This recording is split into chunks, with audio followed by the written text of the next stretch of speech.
Hey everyone, this is Martin, and I'm finally back to the hands-on homestead house build. It's been a long winter, and we took a break from it because of the cold and the snow and the rain, and so, but now we're back to it. It's springtime.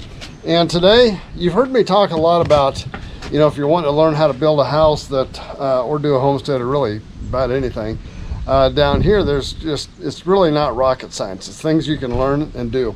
And, but with that said, today I'm working on something that's as close to rocket science as you're going to get on a house build, and that's building a stair, that's calculating all of the things for stair treads. And that can be very intimidating, especially in the fact that once you start cutting, you're cutting into expensive 2x12s, and so you don't want to make a mistake more than once anyway. So here's what we're going to do. We're going to start out with how to kind of measure the initial measurements on it, and then figure out your calculations to get the rise and the run of the stair treads correctly. And if you can, hit the subscribe button, the notification bell. We're going to get started right now. Okay, and I apologize for the bright sun today and the wind. I imagine we're going to be getting some wind. I've got the platform built where our stairwell is, and from the top of the stairs to the cement floor here is 45 inches. Okay, so we've got 45 inches right there. So this is called the rise, this is called the run, and so you're after roughly 7 inches. Now, it's almost impossible that you ever get exactly something that works out to 7 inches, so you have to use algebra a little bit and figure out what the difference is between the height from the floor divided by as close to 7 as you can, and in this case that works out to 7.5 inches. So each rise on each step is going to be 7.5 inches, and I'm just using a full length 2x12, which is 11.5 inches. So I'm using a 7.5 inch rise and an 11.5 inch run. Normally what you're shooting for with code is something that's going to be 1 inch either side of 7 inches for height, and anywhere from 10 to 12 inches in length on each tread. So this is going to work out okay. It's going to work out a very, very comfortable step at 7.5 and by 11.5. So that's what we're after. Now, people say, will you ever use algebra again after you leave high school? And in this case you do, because you have to take whatever that overall height is and divide it by something that's close to 7, which usually ends up with fractions. In this case it was a 1/2 inch as the fraction amount, but yeah, that's algebra, dividing by fractions. So anyway, I've got those things established already, and so now we're going to show how to lay those out. Before we get started on the layout on the stringer, though, we've got one other thing to cover, and that is the height or the thickness of the actual stair tread itself. And as you can see on here, I've got some 1.5 inch stair treads kind of mocked up sitting on top of those risers, so that I've got 7.5 here, 15 inches there, whatever, another 7.5 inches here on the next one. So they go up by 7.5 inches. But the problem is that you can't just measure the 7.5 inches on the first one. The first one has got to be 1.5 inches less than 7.5. So this has to be 6 inches, because once you put the tread on there, that gives you a 7.5 inch height to the first one. And then each one can come up the 7.5, because you'll be compensating for the thickness of the stair treads on each one of them till you get up to here. So that's that's the one thing that you have to kind of allow for. If you're going to have stair tread that fit out over, let me see if I can get a picture of that, like over the step, so you have a little bit of an overhang on the step, then you have to also allow for an offset measurement or a different measurement on the back side when you're cutting. But I'm just going to make them so that they just fit flush right up to the end of the step. I've got a 2x12 up here that I'm going to cut the stringer out of, which will have all the stair tread cutouts. And there's a trick, a small inexpensive tool that you can get that helps you get all of the stair treads and the angles perfectly right every time. And what it is these little stair tread blocks. There's one right here that you can see, and another right there. And they just simply clamp onto your framing square, and when you clamp them on in the 7.5 and the 11-inch measurements, like I've got this right now, I've got that one set at 7.5 inches. I've got this one set at 11.5 inches. And so what that does is that gives me a perfect rise and run for the angle that we're going to have onto the board. Just like that. And then as you get one done, you move it down, mark out the next one, move it down, mark out the next one. These things are only a few dollars, and they're worth it if you're going to be doing more than one set of stairs in your lifetime. Just get some, put them in your toolbox, and every time you do a stairway, that's what you use. The first one is the trickiest one, and so we're getting ready to get that first angle set. And so what we're going to be doing is marking this one. We don't really need to worry about that because this is the very first one. We're just cutting the end of it off. So that is the angle right there of the tread. Now I need to wow, it's windy here today. Today is March 14th, and it's the day of that big Midwest storm system that's coming through, and we're not going to get really any of the tornadoes or anything like that, but they said we're going to get up to 70-mile-an-hour wind gusts today, so there's going to be a lot. So I've got that angle of the tread, and I'm just going to extend that on out to the end of the board here.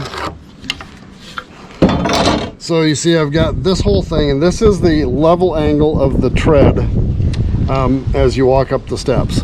So I'm going to cut this thing completely off, and then we'll see what we do to get the right height going this way.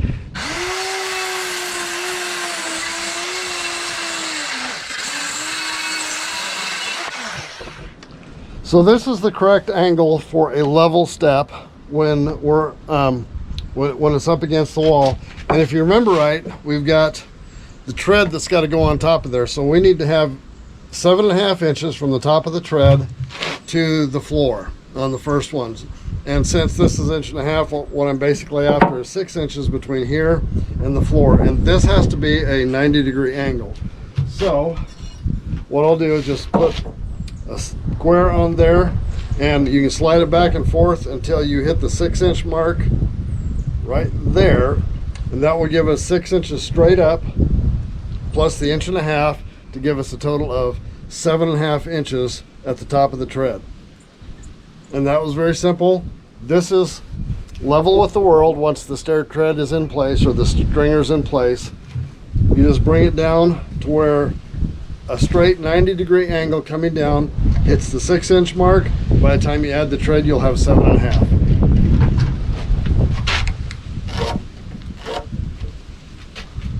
And you never know where that's going to be exactly, so just cut it long enough and then just trim off the edge.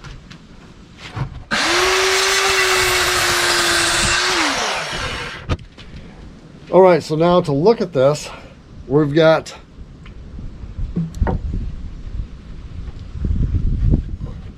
from this point to that point, 7.5 inches. So to get the very first tread, we've got this set right at the very corner where this is at. So 11.5 inches back, which is the length of the stair tread, is where the point is. And then you're coming up 7.5 inches to get to this point here. So that is actually where the first tread goes. So we're going to mark that one out.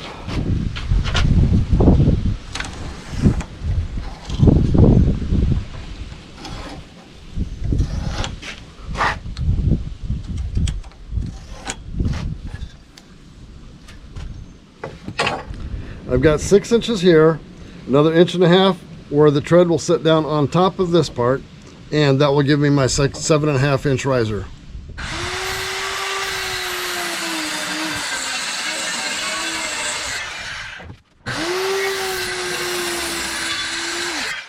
When I made my cut, I brought the saw blade up to where it just hit the corner, and I didn't overcut in order to be able to cut through the bottom part here. I'm going to finish cutting that out with a saber saw.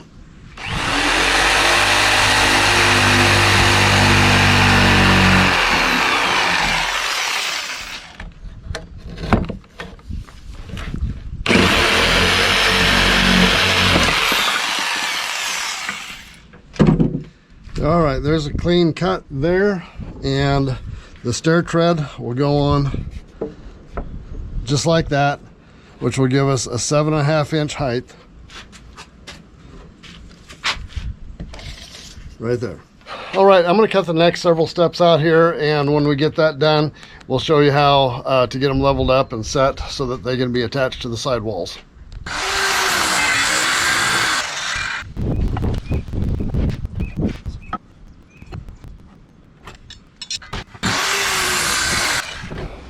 What I've got up at this end is, this is the upper end, and sometimes you'll be bedding straight up against a wall, so you'd cut it flush and then attach it into a wall with a bracket or something like that.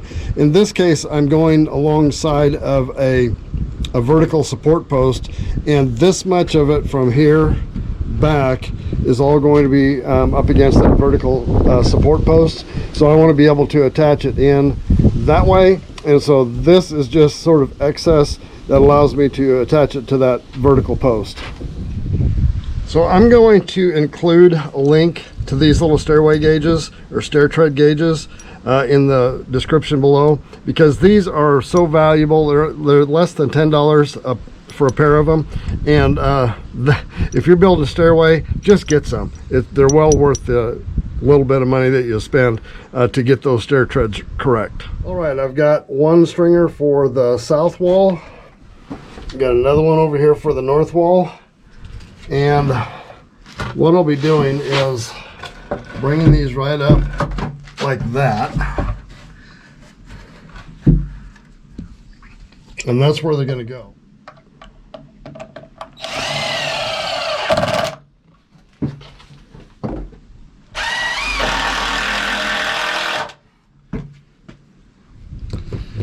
All right, so that's a lot of information to digest in one short video, and we're still going to be doing a couple other things to attach these to the wall. But it's a lot of information, and it's an intimidating process to think through all of the things you got to think through as you're making these things. But and you're probably going to make mistakes the first couple of times. If you don't, you're a better person than I am, because I probably screwed up about 3 of these when I was first starting out and doing steps. Not so much anymore, but yeah, it can be a little bit intimidating. So what we're going to do is I would normally attach these right to the block wall, and that's fine. But my stair treads, the distance over here is like 49 inches, so I've got some 8-foot 2x12s, and I want to just cut them in half. And so they're not going to quite make it all the way to the edge. I'm going to actually attach a 2x4 along the back side down in here to the block wall with some cement anchors, and then attach these right to that, which will just make them a little stronger. And then also I'll probably end up putting another vertical support from here down to the floor, just to help give some support there. And that's going to be overkill, I know, but hey, sometimes overkill is better than not enough.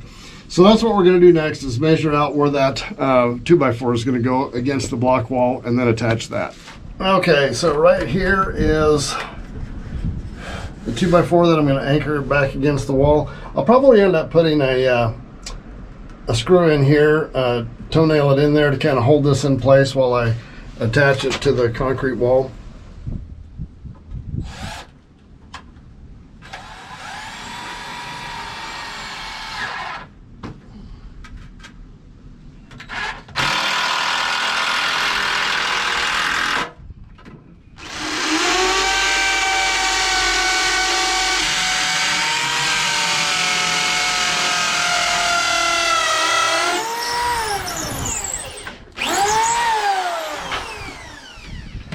These are Tapcons, which are just concrete anchors, and I think I'm going to put 3 of them in each one of these treated boards. Now I'll just run in a bunch of regular screws in here.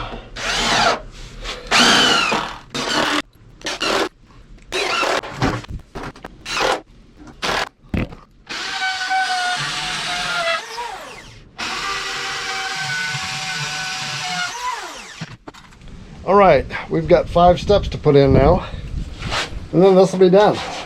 Stringers are in.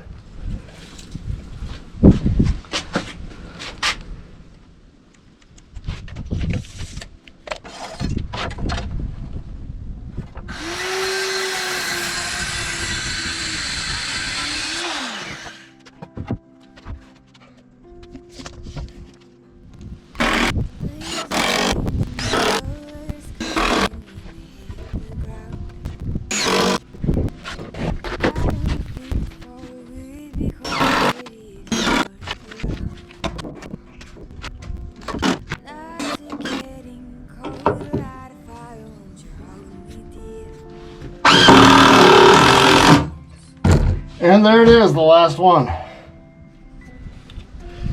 All right, stairway. Don't be intimidated by them. They're not quite rocket science. They might feel like it for a little bit, but you can do it. Just take your time. Make sure to double and triple check everything before you start cutting, and you'll be fine. If you make a mistake, it's not the end of the world. Just start over. So anyway, hope you enjoyed the video. If you can, hit the subscribe button, the notification bell, and we'll see you next week. If you've enjoyed this video, give it a like and a share, and don't forget to hit the subscribe button down below and the notification bell. See you next time.